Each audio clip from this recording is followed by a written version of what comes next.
A very warm welcome to you, and thank you so much for joining our Homeopathy 24/7 podcast.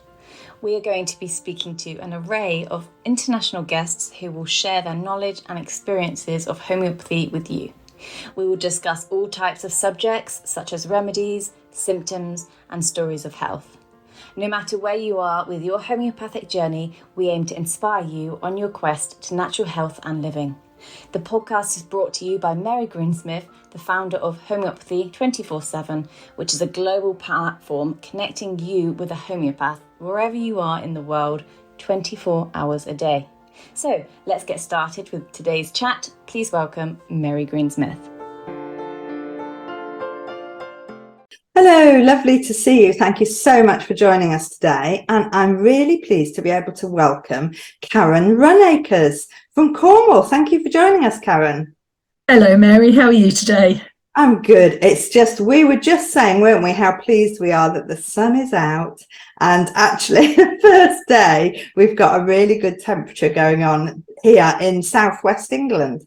It's fantastic, isn't it? Yes. Yeah. We both need to rush outside after this and grab some of that sunshine. Exactly. Get some vitamin D while we can. So today we're going to talk about your practice, about emotional and physical symptoms and their relationship. Tell me, why are you a homeopath? How did you come about deciding to train as a homeopath? Well, way back when I was in my early 30s, I'd been in sales, in computer sales for quite a long time. And I was just bored witless, to be honest, Mary. I was earning phenomenal money, driving a company car. But the targets were a bit been there, seen it, done it.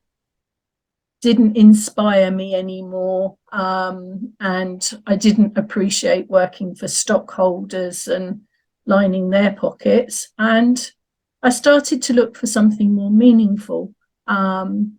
I was 99% on my way to being a Tisserand aromatherapist. And then this day course on homeopathy came up. And I thought, I'll give it a whirl, go and see what it's about. And this lady just had me entranced. She explained so many things that nobody else had ever explained to me about my health. And it was the first time that when the lunch breaks and the coffee breaks came, I was like, no, just carry on talking. I just wanted to talk all day. Yeah. So as a result of that, I went to see her as a patient. And that led to me training to be a homeopath, because I could see the difference it had made for my health. And so, I wanted to share that with other people. It's such a powerful form of treatment, and it was just something that made a difference to other people's lives. And that's what I was looking for, something with meaning. We're so lucky, aren't we, to have found something that gives us answers that other forms of medicine don't even address. They don't even think about it quite often, do they? Not at all. Even thinking about, basic everyday stress and anxiety. But with homeopathy, we go so much deeper. We do. And I believe as a homeopath that you attract the sort of patients that you can heal. And I've had quite a emotionally challenging life. And so the patients that I get, at the time when I started practice, I would say they were my stress patients, and that every patient came to me was a stress patient. With the benefit of hindsight, I can see now that I've been dealing with trauma all the way through my 20-year career as a homeopath. Trauma has come to the fore now, and is kind of like a buzzword, but it's what we homeopaths have been dealing with since the year dot. We just didn't call it trauma. No, exactly. And because, of course, we are often asking the question, well, when did this start? That opens the doors, doesn't it, if you like, to find out a little bit more about what was happening before it started. Yes, and you know, people kind of often stop and look at you and they're like, when did it start? Oh, I don't know, because they're not accustomed to being asked those sorts of questions. No. And then when we say, well, you know, what are your favorite climates to be in, or how does that make you feel, or you know, what about your moods and things like that? They're like, oh, what do you need to know that for? And even asking about family and sibling health history, it's all stuff that just makes for that bigger picture and allows us to give a remedy that reflects the true person, and not just the symptoms that they've turned up at our door with. Yes, exactly, because of course they're coming because of a particular symptom, but we need to know what was happening before the symptom. Yes, absolutely. And you know, sometimes it takes a little bit of interpretation, Yes. and it a little bit of exploring to find out. And sometimes the patients are aware of where the emotions are leading to a physical scenario, and sometimes they've just got a physical scenario and they've got no idea why. And I see it as part of my job is to link those two sides up and show them that the two are completely connected, because this is one fabulous organism that works in harmony. You know, the physical doesn't work separately to the emotional, it all works together, and we blend it all, you know, to make a system that works properly. Yes, yes, of course. So do you find that it's easy to get the information that you need from each client, or sometimes it's a little bit of ducking and diving? Sometimes it can be. You know, I have an example of a lady that I saw early on in my practice. I, you know, young homeopath at the time, and I'd diligently gone through all my questions. And at the end of my questions, I'm thinking, oh dear, I really don't have a clue here. And I just looked at her and she'd got a patch of eczema under her eye. Mm-hmm. Aha, I thought. So I said, what is it you don't want to see? Well, Mary, this whole story poured out. And I'd asked all sorts of emotional questions, but none of them had hit right for the scenario that she needed to get out. Yeah. And then when she told me it all, she was like, oh. And she then started to see what was going on, that because she just avoided this thing. Yes. Yes.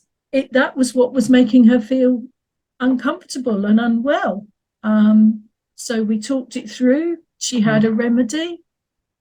I think I saw her once more. Job done. Job done. So it's really just the questions that we ask are not only useful for us to help find a remedy, but they're very useful for the client in order to join the dots up for their own health. Absolutely. And you know, so many times with patients, I see, you know, that slow dawning as I say, well, you know, all of this cramping and all of this tightness and rigidness, that's actually held in emotion. And, you know, if you continue to do that, then ultimately that will transmute into some form of illness over a period of time. And yeah, you can see them start to make those connections. And then once you've been working with them for a while, they start to come to you and say, I think that there's some emotions that I might need to sort out here. Yes, of course. So do you see patterns? Do you see particular physical symptoms evolving from particular emotional symptoms? I mean, obviously, you know, with a career dating, you know, over a number of years, do you see the same sort of physical symptoms emerging? This is the blessing and the wonder and the magic of homeopathy. It's still, after 20 years, it still leaves me in awe of its power, because we're also individual, Mary. You could have 10 people with a grief, but that grief could express itself in 10 different ways. And that's because we've got our own individual susceptibilities that come from our genetic background, our working environment, our social environments, you know, just everything that makes up our lives and our experiences mean that even if it is grief, as I say, there will be potentially 10 different responses to that. So someone might get arthritis as a result of grief, someone might have sleep problems, someone might go into complete depression. You know, that's where homeopathy comes into its own, because it is treating the individual. It's not just saying, oh, you're a grief person, so it's this remedy because you're a grief person. Yes. If we look up grief in a repertory, it might have 200 remedies to choose from, mightn't it? So I suppose in you know, likewise, if 10 people come with eczema, they might have 10 different causes of that physical symptom. Yes, absolutely. And again, with eczema, you've got all of the things that we just talked about, all the different emotional reactions. But eczema is also something that's got a miasmetic influence, in that it's family genetics. So that's the soil on which eczema can come up if a person's susceptibility is affected. You know, the asthmas, the eczemas, the allergies, they're all hay fevers, they're all part of the same grouping, but they can lay dormant and undisturbed until something disturbs the person. And then suddenly they'll wake up and the person will be, well, where's this come from? I've gone through 40 years of my life without hay fever. Why have I got hay fever now? Well, because there's an imbalance somewhere else in the body, and it's been strong enough to provoke that hay fever to come to the surface. So yes, that's very much the way that it works. And so going back to what you were saying earlier, is it usually a trauma that might be bringing out a new symptom or causing a health to change? Yes, I see trauma as very much connected with what happens for people. And as I said in the beginning, you know, we were doing trauma before trauma was even on the horizon. And yes, I can relate so many cases where trauma has been, you know, the root cause, and that's what we're trying to do as homeopaths, is to get to that root cause. So, you know, if I look over some of the patients that I've seen, then there will be trauma through grief. We then explored the rest of the story, and we went into and discovered childhood abuse. We discovered poor maternal relationships with that patient. We had someone else who he'd been through a divorce and a failing business. So that started off as suicidal tendencies, loss of identity, not knowing where he was going. And eventually we've come back to, I was a sick child and I was in my bed all the time, and I just wanted to please my mum when I was up and about. So that is the root cause trauma of everything else that came afterwards. And that's you know, these are typical examples of the sort of treatments that I'm doing at the moment. Okay, so trauma doesn't have to be, something huge, something that most people would think of. Oh, that was a traumatic event. It could be something really quite small, couldn't it? It could, and this is where homeopathy is so all-encompassing, because it allows for that. And yes, what one person considers a trauma, someone else wouldn't even notice. Yeah. But that's again down to their personal makeup, Yeah. and what has happened in their lives to lead them to the place that they're in. On a personal level, I some time ago, I identified that actually having my sister come along was a really big trauma for me. And yet that's a normal event.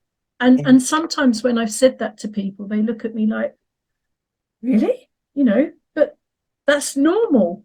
But it was the way it was handled, Yes, that led me to react in a certain way. And it wasn't so long ago that I really connected to that being something that had been quite a core problem for me for many years. Interesting, isn't it? It's fascinating. I quite often I'm explaining to clients that what I'm trying to do is find out how they react emotionally and physically to life, to people, to relationships, to just to whatever's happening in their lives, because it is how we react that makes us individual, isn't it? It is, absolutely. And it's that same example of, you have a house fire or something, whatever the thing, each person that witnesses that is going to react differently to it, because again, they've got their own susceptibilities, they've got their own history, they've got their own experiences that are forming them to be the person they are. And so this is why we need to be such detectives and explore to find out exactly what it is that's making each person react, and why they are expressing one type of disease rather than another, or why they're reacting in a certain emotional way. In my own instance, obviously, well, not obviously, but one of my defenses was, oh, okay, this child has come along, so I'm just going to be a good girl, and I'm going to do what daddy wants, and I'm going to be a grown up. But that hid the pain of not being daddy's little girl anymore. But that was my protection mechanism, because I wasn't going to show that it upset me. So I was just going to react in that way. Yes, absolutely. So, and of course, it's interesting, isn't it? Because when we have siblings being brought up by the same mother and the same father and the same way of being brought up, their reactions to it can be completely different. And there is family dynamics in there, because obviously each family member has a role. And so I use my instance because it's easiest. Yes. I was the dutiful, responsible one. Yes. So when my sister came along 9 years later, the dutiful and responsible slot was full. So she could do don't have to be responsible. I could be carefree. I don't care. Yes. And because she came along 9 years after I did, they were so thrilled that she came along. She was the golden child. Yeah. So 2 completely different upbringings within one family. Absolutely. But that's family dynamics, isn't it? It is, but your position in that family changed at that point to a way that probably is you go back to, and you're seeing, oh my goodness, that must have been from there. Things trigger a certain response, perhaps. Oh yeah, they certainly do, and I'm still conscious of that one now. And if I feel kind of rejected in some way or something, then I'm very aware that kind of defensive reaction will come up again. But once you know that it's there, you can manage it so much better. Just a little bit of a pickle when it catches you unawares from time to time. But what I love about homeopathy is that we are not just saying, yeah, you've got this, here's a medicine, this is going to change things. We are actually helping people learn more about their own responses and helping teach people more about themselves. Absolutely. And it's a continual learning process as a homeopath, and that's another one of the things that I find so stimulating about it, is there's always new remedies, there's always new approaches and new ideas and things to bring on board. And so, following on from my early days when I looked at things like Louise Hay and the connections there, I've now discovered something called Metaphysical Anatomy. And it's a wonderful book by a lady called Yvette Rose. And it's trauma-based personal development process. So what it does is it takes a disease and it says, these are the likely scenarios that you will have experienced. These are the questions that you can ask yourself, and these are the ways that you can support yourself to feel better. Now, what I do with it as a homeopath is, if a patient is presenting me with a disease, then I'll look up the disease to see what the emotions that I might be expecting to see.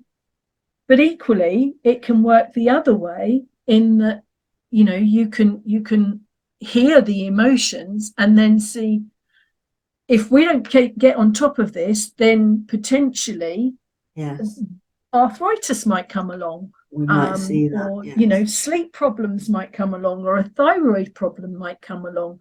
So it's a really magical tool for me, because it kind of gives me almost like a forecast, if you like, of what is potentially going to happen if I don't use the homeopathy to get them back into balance again. Okay, so what you're saying is the book is actually saying these physical symptoms, we often see these emotional responses. Yes. Okay, so it is like a mapping area for you, isn't it? Yeah. And again, that beautiful opportunity to be learning more about why you react the way that you react.